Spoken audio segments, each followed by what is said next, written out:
Hello people, namaste, welcome back to this channel. In this video, I am discussing about the hydatidiform mole from the female genital tract of pathology, second year MBBS. In female genital tract, having one of the topic about placenta. In this placenta, we have important long answer question or essay question for university exams is hydatidiform mole. Generally, hydatidiform mole. Hydatidiform means water of hydatid means drop of water. Mole means shapeless mass. Generally, the meaning of the words is drop of water and shapeless mass. What is hydatidiform larva? It is an abnormal placenta characterized by two features. What are these two features are? First one is it is enlarged and edematous and hydrophobic changes of the chorionic villi. Chorionic villi generally present around the placenta. Small villi-like projections present around the placenta. It become enlarged and edematous and hydrophobic changes of chorionic villi. It is the one of the reason. Next reason is trophoblastic proliferation. Variable amount of circumferential trophoblastic proliferation will occur. These two features can lead to abnormal placenta. This is called hydatidiform mole. Next is incident. Generally, hydatidiform mole is seen in pregnancy, higher in teenagers and old age women. Mostly hydatidiform mole leads to benign tumor of placenta. Generally, it leads to tumor of placenta, benign tumor of placenta. It has potential to develop choriocarcinoma. It has potential to develop choriocarcinoma. Generally, it is benign, but it has potential to develop choriocarcinoma. Sometimes, mole is considered as a degenerative lesion capable of neoplastic changes. So, undergoes some neoplastic changes will also occur. So, it undergoes choriocarcinoma. Generally, it is a benign tumor, but it has chances to undergo choriocarcinoma. Generally, hydatidiform mole. Wait 1 minute. Okay, hydatidiform mole has two types: invasive and non-invasive. In non-invasive has two types of moles: complete mole, partial mole. Complete mole is also called classic mole, partial mole. Generally, complete mole is derived from father. It is 46XX or 46XY rarely. Don't write this point. See, it has 46XX or 46XY. XY is rare, but XX is common. Here mostly triploid. Triploid means 69XXY or 69XXX. 69XXY or 69XXX. It is mostly triploid 3, but rarely tetraploid. It is 46XX or XY is rare. Yes, triploid is common.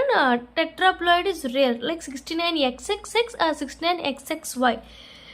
It is partial mole. It is complete mole.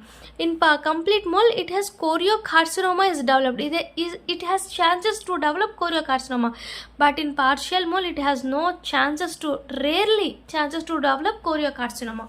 This is the difference between what is that? Complete mole and partial mole. Complete mole is also called classic mole, invasive and non-invasive.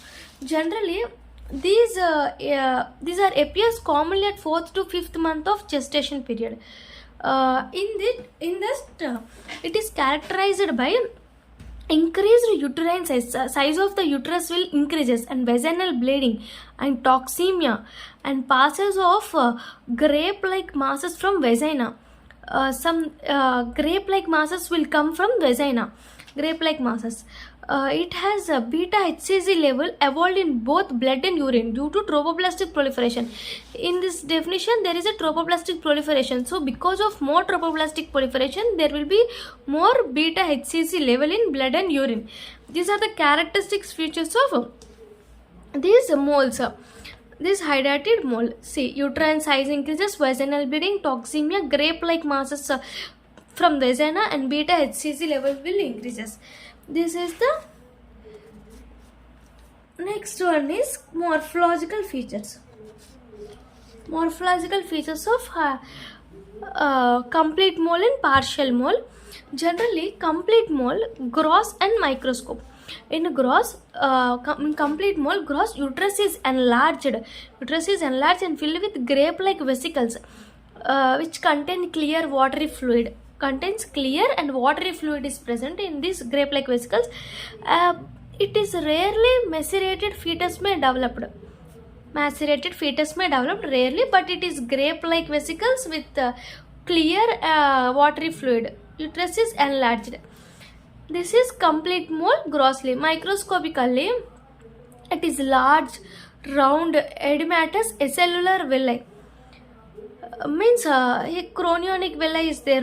It will undergo large, round, edematous acellular villi and decreased vascularity of villous stroma. Then in that, because of edematous and enlarged of chorionic villi, it leads to decrease the vascularity, means blood supply to the stroma. Of villous stroma decreases the vascularity. Because of trophoblastic proliferation, there is a sheets of both the cytotrophoblast and syncytiotropoblast, generally circumferential around the villi. This trophoblastic proliferation is around the villi, circumference around the villi. These are the two types. Microscopically we can see at complete mole. First one is large enlarged adenomatous acellular villi and decreases the vascularity to the villous stroma. And because of trophoblastic proliferation, there is a sheets of both cytotrophoblast and syncytiotropoblast. Both become sheets. They are circumferentially around the villi. These are the microscopic features. Next, partial mole.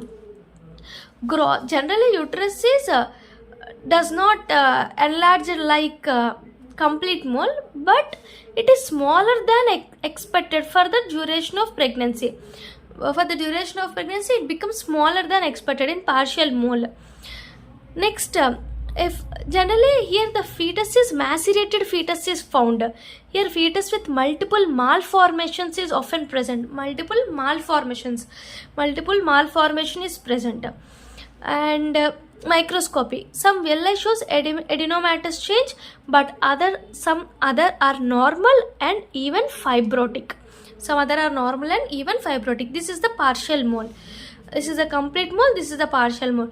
Complete mole is grossly enlarged and grape-like vesicles, and fetus is macerated fetus. Here grossly uterus is not enlarged, which is smaller than expected for the delivery of pregnancy.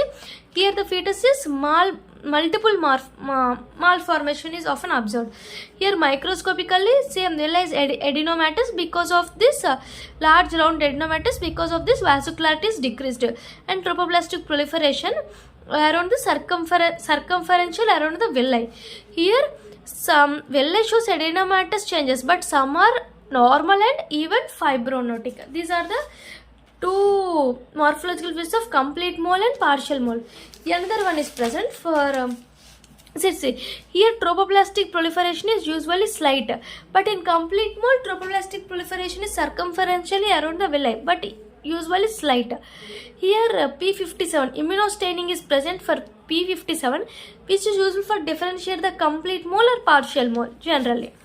Next one is invasive mole. This is called destructive mole. Invasive mole or destructive mole. This is called chorioadenoma destruans. Chorioadenoma destruans. Grossly invasion of molar tissues into uterine wall. Generally, invasive mole leads to invasion of molar tissue into uterine wall. Invasion of molar tissues into uterine wall grossly. But microscopically this is identical to classic mole. Classic mole means complete mole, but it has potential for hemorrhage. It leads to hemorrhage. But in classical mole there is no hemorrhage is present. But in invasive mole there is a hemorrhage, potential for hemorrhage, which is identical to classical mole. It has potential to hemorrhage. So this is the histological representation. Generally these blue color ones are trophoblastic proliferation. Trophoblastic has two types of trophoblasts: syncytiotropoblast, cytotrophoblast. See, these are the cytotrophoblast. This is the syncytiotropoblast. Outside are cyto, between are syncytiotropoblast. These are the hydrophobic villus core. villus become enlarged, adenomatous. These are the villus. Okay, this is the histological representation of mole, complete mole, partial mole. Last one is invasomole. Thank you. Please subscribe this channel and please support us. In next video I will discuss about another important question for university exams. Thank you.